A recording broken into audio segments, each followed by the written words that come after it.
Don't know what your traditions are on Thanksgiving Day. I suspect some of you do the whole Macy's Thanksgiving Day parade thing, right? You know, when I was a little kid in Temple, Texas, that's what we did. Watched it every Thanksgiving morning. I heard others of you watch the dog show. There's a dog show on Thanksgiving Day. Don't really know what that one's all about. My family, though, the big story, the backstory, you might say, is the food.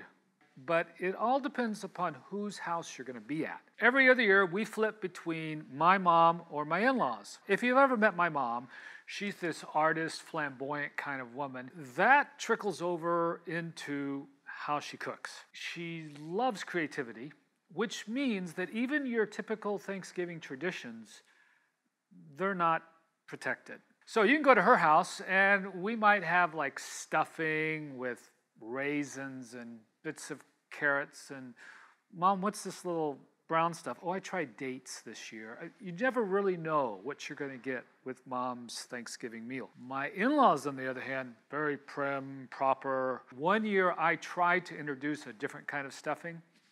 No, that one wasn't allowed. The point is that depending upon where you are in your family, your traditions are going to vary. Sometimes you know what you're going to get. Other times you don't know what you're going to get. Life is a lot like that.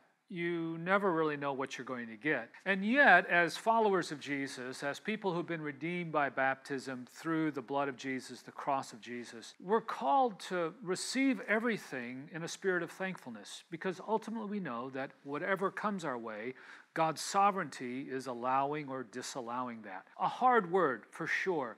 We can't always get that. We certainly don't always act that way. And yet, that's what we're called to do. Sometimes you lose your job. Sometimes you get cancer. Sometimes you find out there's an affair going on. Sometimes the family disintegrates. There's bankruptcy. A child gets sick, dies. The child is unborn and dies in the womb. It's always hard in life when we're hit with a whole cultural holiday of being thankful. It's hard for us to move beyond the difficulties or the pain that we're really going through. And we, being the sinful humankind, we tend to myopically live in that moment. Even though comparatively speaking to others around us, others in the world, we have zillions of reasons to be thankful. The beauty of the Christian walk, though, is to realize what Jesus has done for us, how he pulls us out of that valley that we're in, how his cross transcends all of our suffering and actually makes sense of our suffering. It allows us then to see in that cross, in that Jesus, the answer to the pain that we're experiencing. Ultimately, it allows us to be thankful for the new creation, the new earth that God's going to bring about because of Jesus. So while we live in this Thanksgiving season, and we have lots of reasons to be thankful, I want to encourage you to, as Paul would say in his writings, keep our eyes upon this Jesus, who even as he was obedient unto death, went all the way to the cross on our behalf, for us in our place. Thanksgiving is coming. Thanksgiving is almost here.